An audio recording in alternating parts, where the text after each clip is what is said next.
Guns of Israel. That's what we're going to talk about today on Gunfighter Life for obvious topical reasons. And just so we're all clear on where I stand on all that, Hamas is wrong. They're terrorists. Every man that participated in murder or kidnapping should die. That's not politically correct. Yeah, it's the truth. Hopefully you don't come here for what's politically correct. Hopefully you come here for what's the truth. And I rarely get into politics, but come on. It is important to have free speech, and I believe in free speech, especially the speech that I don't agree with. That's what should be protected. However, I find it abhorrent that there are apparently Americans that are standing up to support Hamas. New King James, Exodus 21. He who kidnaps a man and sells him, or if he is found in his hand, shall surely be put to death. Also, Genesis chapter 9. Whoever sheddeth man's blood, by man shall his blood be shed. For in the image of God he made man. With that, when an Israeli wants to pick up arms to fight for a just cause, what does he pick up? I'm talking mainly the I.D.F. And you've probably heard my bio. I won't put my full-length bio in here, but very briefly, I do have some experience with men from the I.D.F., as in I hired them and they worked for me when I was the commander of a tactical team here in America to stop active shooters. Yeah, after those guys got out of the I.D.F. and they were here as Americans, fought for this country to help save us from active shooters. My hat's off to them for helping us out in that. I won't say his name, but as soon as that happened, I reached out to a couple of my guys that used to work for me, and one of them was already on his way back to Israel. And my thoughts and prayers are with him. So I have a little bit of experience in that with the I.D.F. Also, served in 2 branches of the armed forces here, and as a police officer, I'm familiar with many of the weapons because Israel is our allies, and we have equipped them over the years with a lot of our weapons. So I'm intimately familiar with many of their weapons. And I did a little bit of research getting into this episode for the stuff that I wasn't super familiar with. That being said, I'm going to talk mostly about small arms. I'll probably talk a little bit about their tank because it kind of plays into that. But I'm not going to talk about Iron Dome because I really have no idea about that. I don't know much about their nuclear capability, right? We're talking about small arms. With that, what does the I.D.F. use? What is an Israeli likely to pick up when they go to fight? And this is likely, right? There's, I'm sure, many weapons in Israel still from World War II. There's all kinds of weapons. There's, I believe, a pretty good culture of people having guns in Israel. But I'm talking about like their main weapons that I'm aware of. The number one is the M4, the M16, and the M4. Likely they have many older weapons. M16A2. I went to war with the M16A2 for the invasion of Iraq in the Marine Corps. That's what I used, the M16A2. And I would surmise there are many of those kicking around Israel. I don't imagine there are a lot of M16A1s still kicking around. I mean, we're talking about something from the 60s. I imagine the M16A2, which is a good weapon. If you're familiar with the M16, the 5.56 NATO, 30-round, shoulder-fired, 20-inch barrel, iron sights, carry handle. There's an infantry weapon of the Marine Corps of the Army for quite a while. I'm not saying there are no known or none in existence of the M16A2 version of full auto, but all the ones that I'm aware of are 3-round burst. 3-round burst is kind of the worst of both worlds in my opinion. Not only do you not get full auto, but you also get 3 different trigger pulls because you have 3 different sears that wear in at different rates. So if you're trying to shoot precisely, qualify expert with those iron sight M16A2 at 500 yards in the Marine Corps as we did, you might be dealing with 3 different trigger pulls. The worst of both worlds. Almost never in my experience, and anybody that I've ever known with our modern doctrines use an M16 either in burst or full auto, but they give you the 3-round burst, which gives you a worse trigger every other time. But the vast majority of M16A2s that I'm aware of are 3-round bursts. Now, there was a little bit of a bifurcation. There are some Marines that use the M4, but in general, they went to the M16A4. I'm not aware of those in Israel, so I'll skip over that. Now, the Army went with the M4. I also served in the U.S. Army, both full-time and part-time National Guard. The M4, unlike the M16, which is a rifle, the M4 is considered a carbine, is a shorter, handier weapon. as I understand from the I.D.F guys that I worked with, that this was kind of one of their go-to weapons, which makes sense.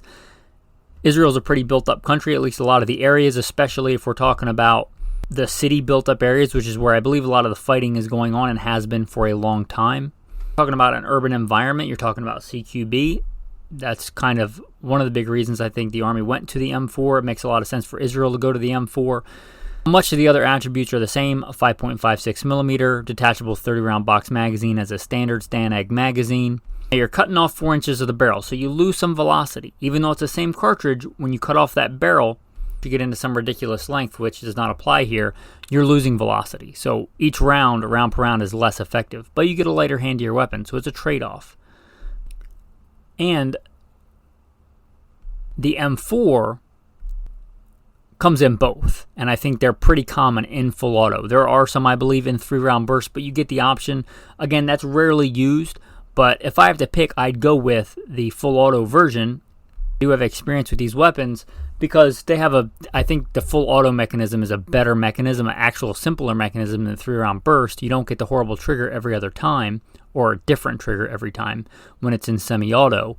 If you need full auto, I don't want 3-round burst. I want full auto, in the slim chance that I ever need it.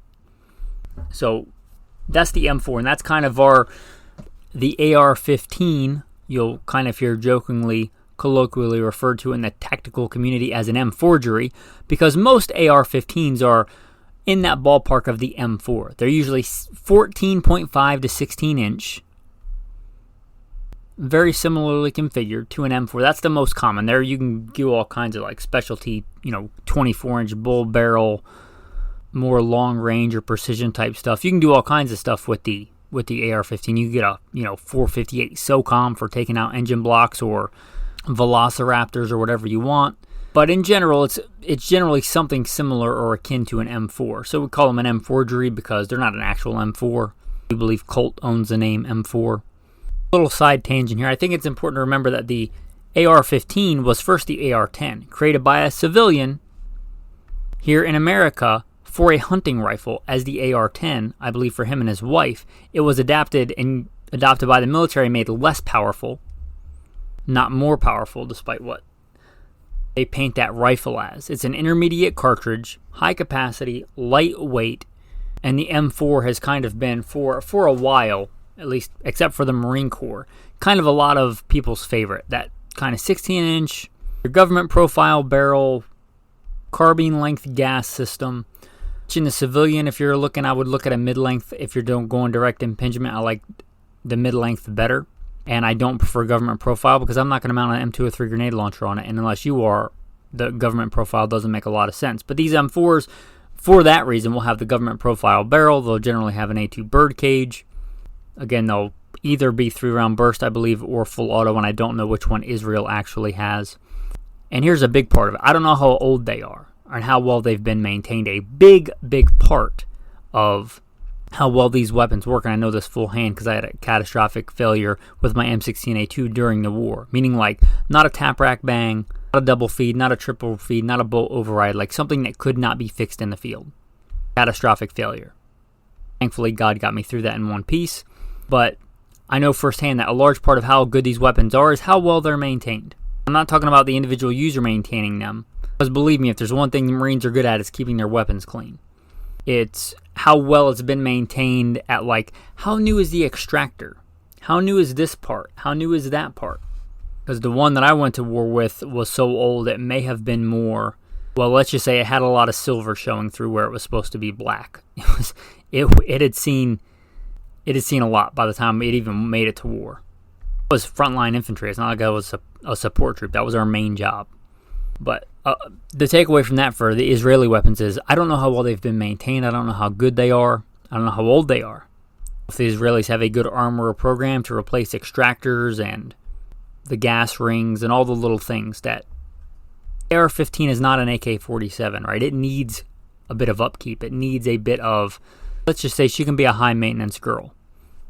Now, if you're talking about the average civilian that's going to buy it and shoot a couple of boxes a year through it, you probably don't have to worry about any of that. But for a frontline military weapon, they get beat up quite a bit. So again, how well they work in Israel, it really depends on how old they are and how well they've been maintained. And how hard they've been used. Okay, so there is another weapon fairly unique to the I.D.F. One that you can get here as a civilian pretty closely. I'm sure theirs is probably a full auto option. So if we call an AR-15 an M forgery, do we call the Tavor variants we get here a Taforgery? I don't know. Bad joke. But you can get the Tavor, the I.W.I. Tavor. Israeli Weapons Industries, I'm fairly familiar with them. You may hear me refer to them as IMI, Israeli Military Industries. They've switched that name, but I may refer to it as the older one just because that's maybe in my brain. But the I.W.I. Tavor, it is a good gun. I will say that. I will say I believe of all the currently being made bullpups, it is the best bullpup that I'm aware of, period, end of sentence. It is the best bullpup on the planet being made that I'm aware of, period. That said, if you don't know what a bullpup design is, you basically take the entire receiver where the magazine goes up, where the action is, and instead of having it forward of the stock, you shove it back where your cheek would be. Now, I don't want to get off on a tangent, but I'm going to because I think it's important. On the bullpup, what this allows, the big reason for this, we talked about this, we aforementioned this with the M16 versus the M4. The M16 is a rifle, the M4 is a carbine. It is shorter, but you lose barrel length. So even though they're the same caliber, 5.56 millimeter, let's say, shooting a 62 grain NATO load, even though they both shoot the same cartridge, you're getting more power with every round through the M16 than you are the M4 because it's got a longer barrel, which allows that cartridge to burn more powder. If you think of powder as a store of potential energy and the barrel turning that potential energy into kinetic energy, meaning realized energy, the longer that barrel is, without getting ridiculous, and neither one of these guns fall into that category, the longer that barrel is, the more energy is realized, meaning every cartridge fired out of that rifle is going to have more power, because that's how physics works, than out of the carbine. But it's longer. And some would say less handy for CQB, for urban operations, for vehicle convoy operations, right? So there's a trade-off there. What the bullpup attempts to do is to keep that long barrel, but shoves the action back underneath your face, as opposed to it being straight out. Now, for me, I don't think the juice is worth the squeeze. The big one for me is I'm a shooter. I like to shoot. I like being a good rifleman, and I like a good trigger. Most bullpups have a bad trigger. That's bad by military gun standards, which is pretty bad. Because of the way that a traditional rifle works, and we'll just stick with the M16 and the M4 because we talked about them, the action is right below that is the trigger. And there's pretty simple, like a kind of catch and a sear. And you move the trigger, and it lets the hammer go forward, which hits the firing pin. It's all kind of right in line. It can give you a really decent trigger. The bullpup, the trigger is way in front of where all that operation takes place. So you have to have some kind of linkage, some kind of transfer bar, some kind of engineering hurdle to get that to happen. And in general, the more stuff you add like that, the worse the trigger pull gets. So right there alone, I would call that a wash.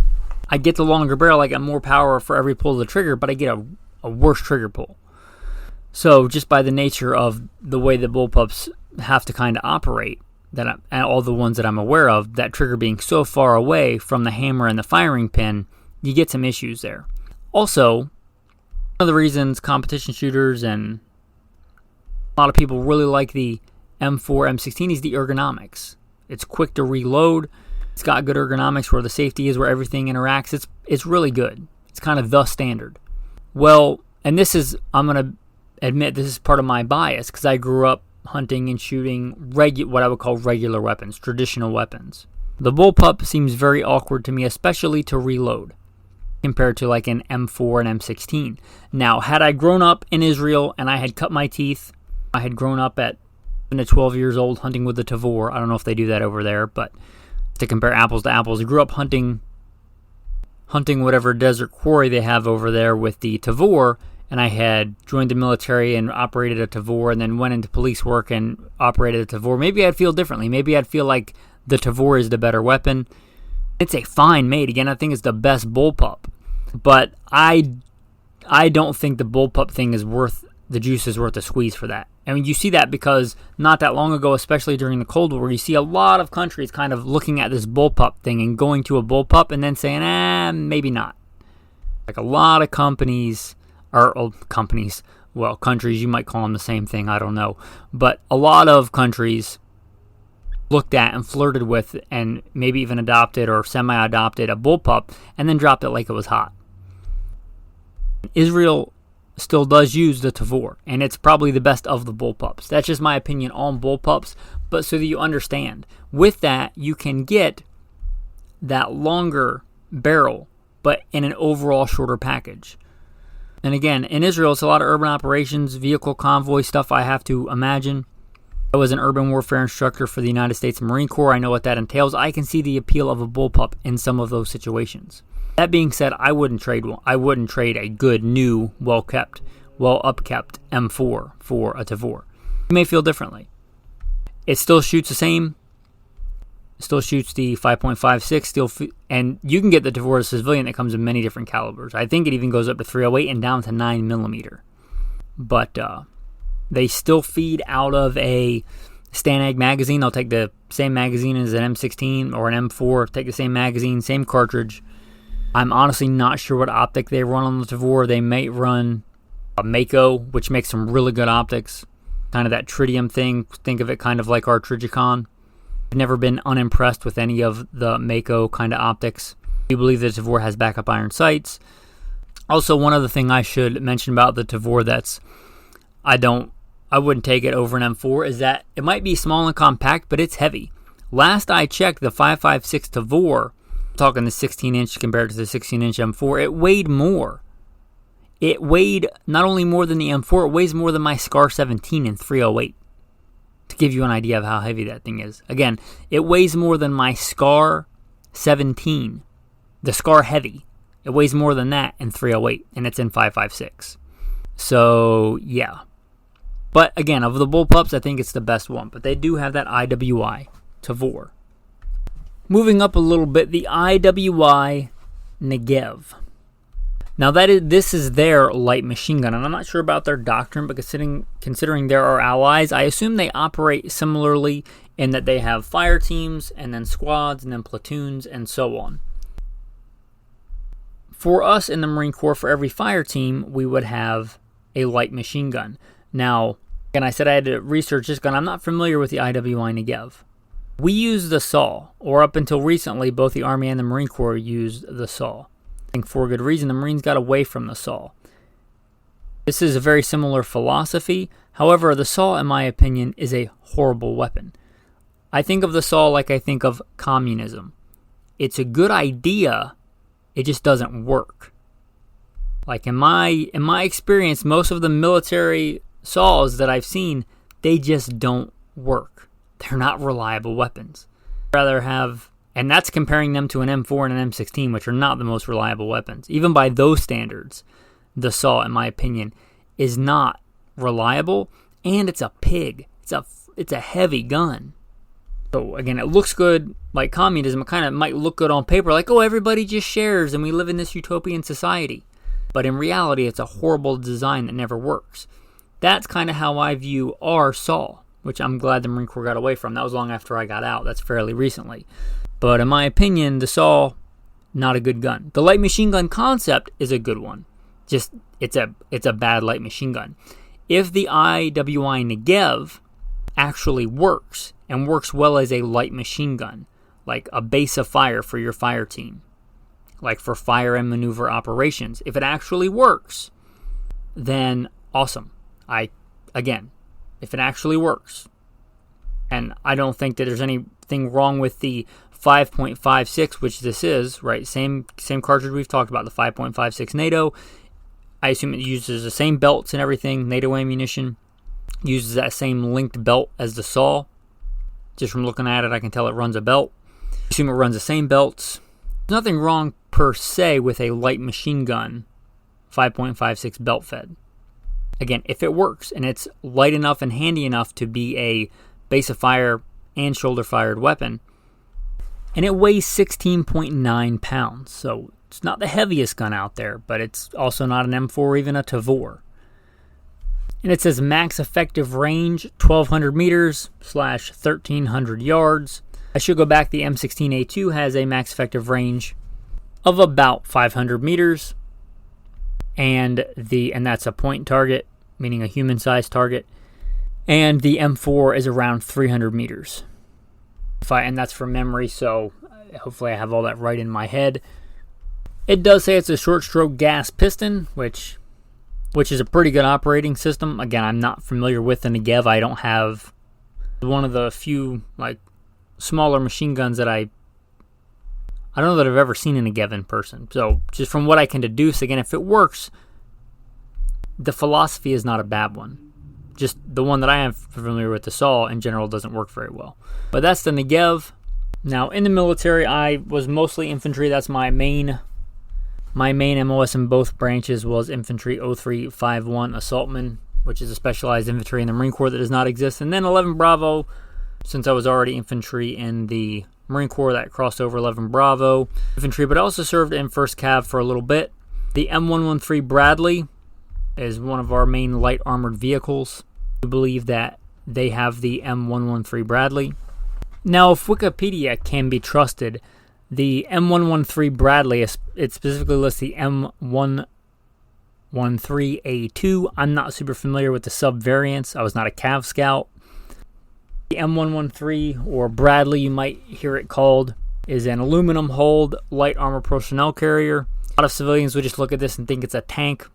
In general, in the military, if you're in the military, generally refer to a tank as a main battle tank, like the Abrams or the T-90 if you're on the Russian side. That's a main battle tank. These are armored personnel carriers.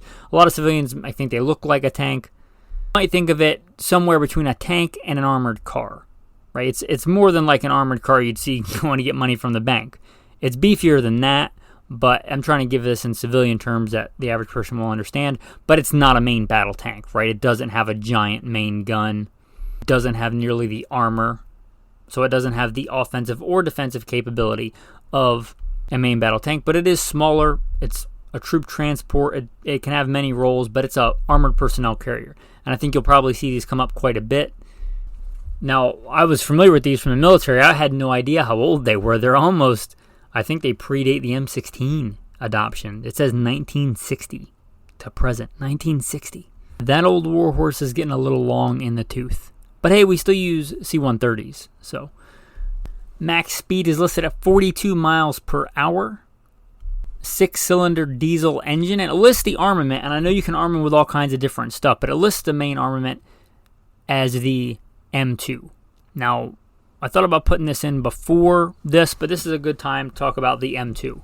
The M2, while technically can be man-portable, I'm going to be more polite than Mr. T, but I pity the grunt that man-portables in M2.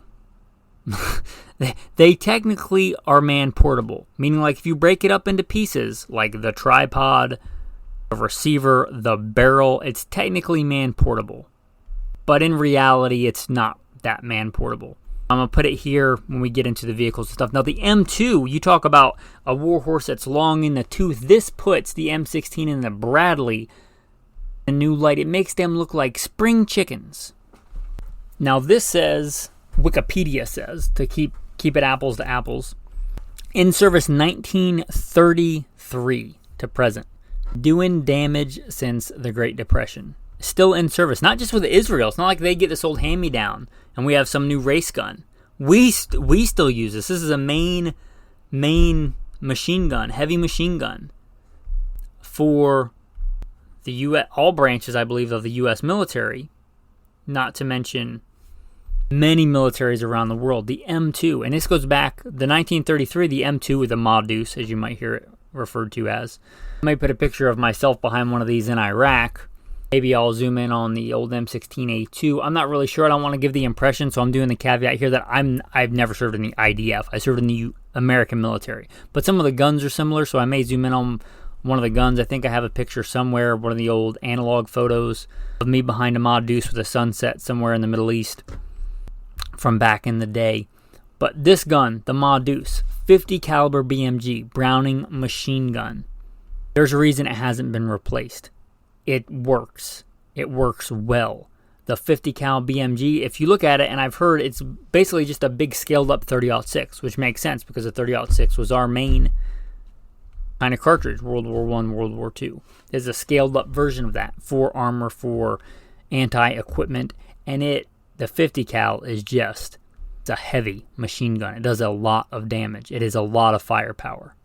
I don't know how to really convey how powerful that is. If you've never shot a 50 BMG or if you've never been around a 50 BMG, it's a whole other level of destruction. Now, just a regular ball round is devastating. There's all kinds of specialty rounds. There's Sabo rounds. There's all kinds of specialty rounds, and I have no idea what Israel uses, although I'm fairly sure that they use a lot of ball, meaning full metal jacket. To give you some idea of common full-powered rifle cartridges are generating between 2,000 and 3,000 foot-pounds, and this is an illustration already put in by Wikipedia, 2,000 to 3,000 foot-pounds for like a full-powered, high-powered rifle round. Much more powerful than the intermediate cartridge 5.56 we talked about, but talking like 30-06 levels. The 50 BMG is between 10,000 and 15,000. You're talking 2,000 to 3,000 for a full-powered rifle to 10,000 to 15,000 foot-pounds of force for the 50 BMG. Again, if it's hard to put into words on just audio, doesn't do it justice. But just, I believe the M33 ball, it's a formidable weapon. And although it says in service 1933, I believe it was designed way back in 1918. John Moses Browning, the same Browning that gave us the 1911, that same Browning that gave us many, like the semi-automatic shotgun, the A5, Browning high power he worked on quite a bit. He wasn't the only designer, probably wasn't the only designer on a lot of those guns, but Winchester lever actions, just a ton of stuff that he helped design or totally designed. This thing is still in service. Designed in 1918. I assume we didn't buy it because the war was already over by the time it came out. We started buying them or using them in 1933. But you talk about, if you look at 1918, it was designed. Look how different the world is from 1918 to today. And that M2 is still going strong. And there's a reason. It's a really good gun. It works. It would be a cool thing, and I don't have the time to research this, nor do I have the desire, but if somebody knows, with all the countries, and it'd probably be easier to list countries that don't use the M2, but it would be cool to find the oldest still being used in a military M2. I wonder if there's any kicking around from, it says produced from like the 1920s, when they first started getting produced. I wonder if any of those are still in service and still working. I would not be surprised. The thing is a beast. And again, that's listed as the main gun of the M113 Bradley. You'll probably see a lot of those armor personnel carriers, generally a lot more numerous than tanks. Now, I'm not really sure. You might think, well, you skipped the medium machine gun. I talked about a light machine gun. I talked about the heavy machine gun. What about medium machine guns? I'm not really sure here. They are currently using, some brief research has shown that they did use the M60 as we did. I don't know if that has been replaced. It lists the FN mag, which I believe, without getting really nerdy, is very similar to what we use in the Marine Corps and the Army, the 240, I should say the M240 Golf, or the 240 Bravo, depending on what branch and what use. But medium machine gun, 308 or 7.62x51 NATO caliber medium machine gun, belt fed. It is man portable, like actually man portable. Generally, though, it's a medium machine gun. Requires a team to operate. Usually you have at least a gunner and an A gunner, maybe a gunner and an ammo man. You'll have to change out the barrel as they overheat. But you're talking about a 30 caliber proper full-size rifle as opposed to the 5.56, which is an intermediate cartridge, a proper rifle caliber as in 308. Certainly they almost certainly are using some kind of medium machine gun, whether it's the M60, which is a bit lighter, or the M240, which is heavier, but I believe a bit more reliable. What their doctrine is on using that, I'm not really sure. Although they are technically an infantry weapon and man-portable, you'll probably likely see more of them mounted on vehicles as medium machine guns. And I'm not sure, again, I'm not sure of their doctrine. Like, if they attach, I talked about the light machine gun being used in a fire team level, like every 4 men or so of a light machine gun. And generally, for every squad of like 12 men, so 3 fire teams makes a squad, 12 men, might have an attached machine gun team, depending on combined arms and what you're doing, or if you're supporting armor or you have armor.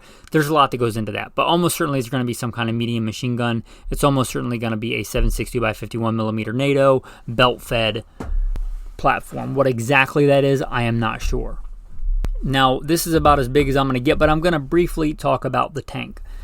I mentioned when I was in the Marine Corps, I was specialized infantry, and that specialization as an assaultman was dealing with stuff a little bit bigger than the typical infantry was generally dealing with. Explosives, C4, Penton, TNT, det cord, breaching rounds, obstacle breaching, machine gun nests, making explosives, and also armor, meaning light armored vehicles like we just talked about with the Bradley, but on their side, or even main battle tanks. And because of that, it was very important that I distinguish between friendly vehicles and enemy vehicles. So I learned a lot about tanks. I learned a lot about armored and armored personnel carriers, down to like torsion bar suspension versus Christie suspension, which means nothing to you and probably nobody cares. I'm fairly familiar with armor. Some of that stuff I still remember. Of all the main battle tanks that I'm aware of, I think Israel's is my favorite. It makes the most sense to me as an infantryman. I don't know if it's the best tank on tank. You might say that's the Abrams. You might say it's Leclerc. You might say it's whatever is your favorite tank with a favorite main gun. But for infantry and urban operations, I really like the Merkava main battle tank. Engine, 1500 horsepower turbocharged diesel engine. But here's what's really cool about it. One of the things that's cool about it. It holds troops. It's also a troop carrier, which you might be surprised a lot of tanks are not. This can use that we talked about main battle tanks having quite a bit of armor. That's one of the things that makes them main battle tanks. They can use that armor to protect their infantry to get them into an area and then have them dismount and be effective. Shield them from machine gun fire, from RPG fire, from all that nasty stuff. Get them through some razor wire, things like that. Anti-personnel landmine fields, the nasty stuff of war, and get those troops in somewhere into, let's say, a couple of block radius where they're needed, and dismount. And that's really cool. And for that reason, I think Merkava is a really, really good main battle tank. So it's going to have troops in there, have its main gun, which is going to be some kind of big main gun, which I'm not going to talk about because it's outside the scope of today's discussion. And we'll have some machine guns mounted. And in the case of this tank, perhaps even infantry. And again, I'm not super familiar with the I.D.F doctrine, especially their armor doctrine, but that's a really cool feature. Now, I started with the rifles, and I went up and up and up, machine guns, armor personnel carriers, tank. I'm not going to talk about aircraft because, speaking to you, I'm not the man for that. I'm not a pilot, never was a pilot. Try and stay in my lane. Know nothing about, I know very little about our American aircraft, let alone Israeli aircraft, which are probably a lot of older American aircraft. However, I skipped a big chunk in the beginning. What I would like to talk about now is the handgun. Let's get into the handguns. The first one I'm going to talk about should be no surprise, the Glock 17, the Breyer's vanilla of handguns. Just a good old standard. Probably the standard all others are measured against. The Glock 17, it's a good, despite me ragging on Glocks, and I think there's a lot of better options for an American, for concealed carry, for competition use, for a lot of things. But for a grunt, especially desert warfare, grunt handgun, the Glock 17 is a good one. The Glock 19, obviously the compact version. Now it says Browning high power. I don't know how many Browning high powers are still in service, honestly, but it lists them. It also lists a SIG P226, great gun. I will often carry a SIG P226, single action only Legion. I'm familiar with the gun. I'm familiar with the 226 and the 229. That was my duty gun as a cop for a while. Regretfully in 40 caliber, but the 226 is listed. It's a fantastic weapon. What else can you say about it? If the Glock 17 is the Breyers Vanilla, then would the Sig Sauer P226 be the chocolate chip cookie dough? Just a little bit better in my opinion. Now, I'm really surprised by this. I see on a list, and again, this is Wikipedia. They list a Beretta 1951. I would really be surprised if any of those were still in service. It's an earlier version of the Beretta 92. It's not on the list, but I would not be surprised to see a Beretta 92 or an M9 pop up as in use. But it's not on the list. Now, there's one that is on the list that's really cool and almost certainly unique to Israel, and that is the Jericho. The Jericho is a cool gun. I don't know how much of it is based on a CZ75, but it's similar. Those other guns are ice cream. This might be the Froyo of the handgun world. It's a little bit different than most other ice cream. Maybe gelato, if you like gelato better. Although gelato's Italian, so maybe that's the Beretta. Anyway, the Jericho, to me, is a CZ75 derivative, as in, unlike most common handguns that we aforementioned, the slide rides inside of the frame. Most other guns, if you think about it, from the 1911 and on, most other handguns, the slide rides on the outside of the frame. The CZ75 family, which I would consider the Jericho kind of a, offshoot of that, different in a lot of ways, similar in a lot of ways, a good gun. Hammer fired, which I like. The slide rides inside the frame, which has some advantages. A pretty cool gun. You can get very similar ones. There have been many variants over the years. It's like you can get kind of civilian versions of the M4 or the Tavor. You can get civilian versions of the Jericho. And it's a good gun. I think really underappreciated and underrated. The Jericho is on the list and a really cool gun. Really cool handgun. Almost certainly all these are going to be in 9mm. And then if you want to up it a little bit but not go completely up to an assault rifle or a intermediate cartridge, there are the submachine guns. Perhaps the most famous Israeli weapon. Period. The Uzi. If you have any experience with the Uzi, and it doesn't list the mini Uzi, but that thing is a little obnoxious. But the Uzi, it's a pretty cool weapon. The Uzi, if I remember correctly, I'm not going to do a bunch of research, but if I remember correctly, fires from an open bolt, fixed firing pin, very simple, very rugged, very good for like desert warfare, urban operations. The Uzi, I mean, what can you say about it? It's kind of a legendary gun. It is it's very crude. Doesn't have great ergonomics. We consider it like the AK-47 of the submachine gun world. You might say, no, that's the PPSH. And I would say no, although the PPSH is Soviet, and I have some experience Soviet submachine guns, I think the I.W.I is actually really, really reliable. Probably more reliable than a PPSH. So the IMI, I.W.I, whatever, Uzi, it's a really, really kind of tank of a submachine gun. Really rugged, really reliable.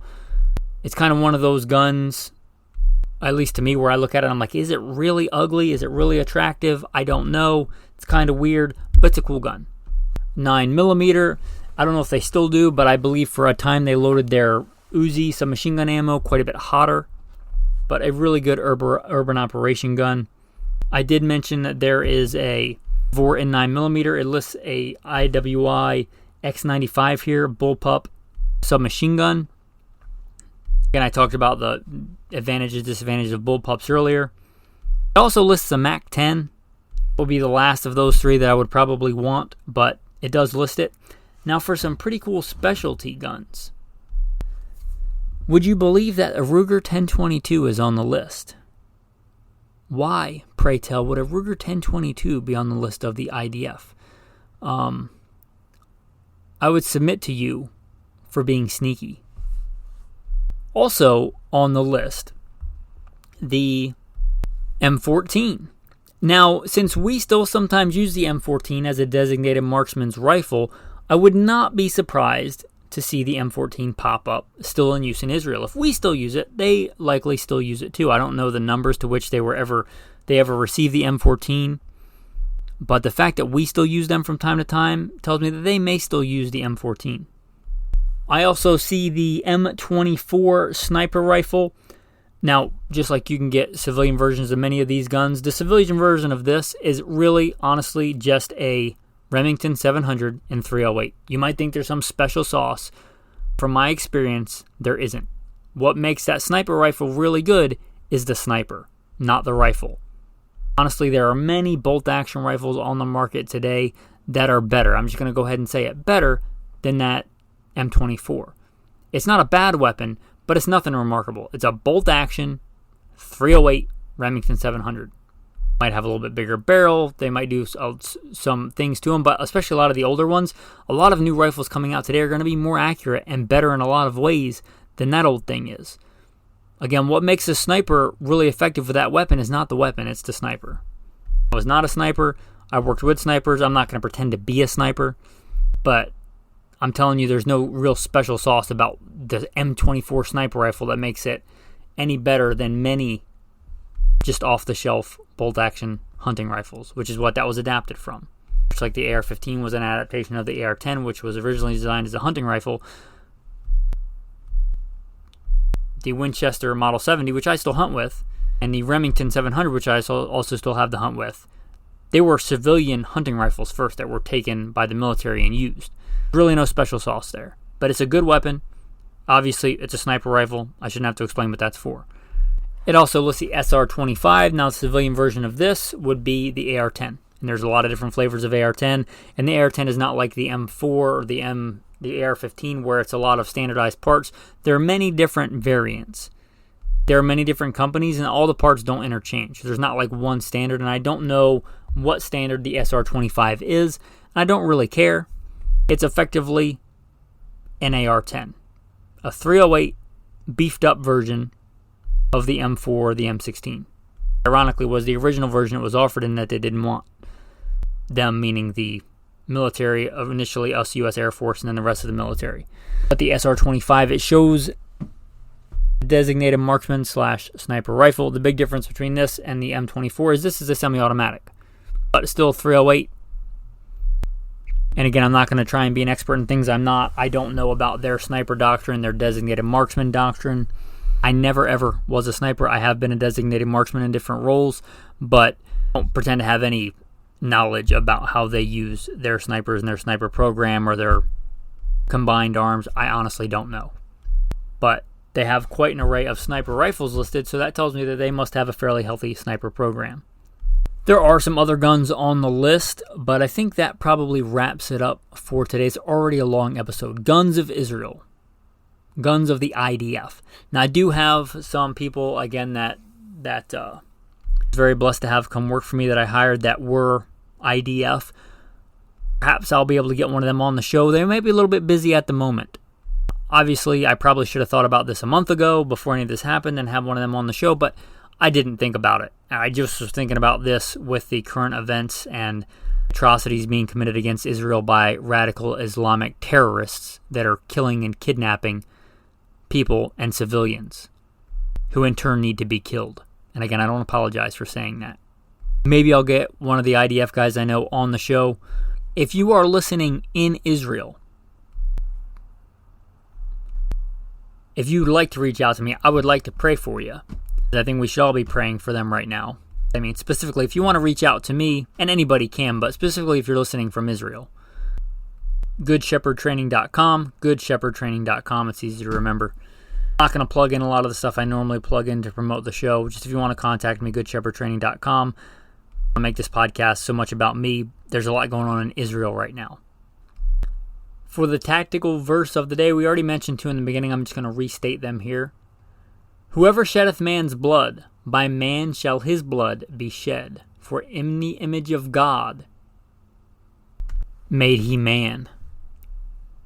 And I quoted from the New King James. That's generally my go-to in the beginning on this verse. But I'm going to go to the Old King James just because the language is more poetic, and I think it'll be more fitting here. He that stealeth a man, and selleth him, or if he be found in his hand, he shall surely be put to death. With that, I'm not going to say the normal salutation, but let's be sober-minded and look at what's happening right now, and let's pray for the Holy Land, a land that God gave to Israel. What do you think is going to happen if the Holy Land, this is where Jesus walked, his birthplace,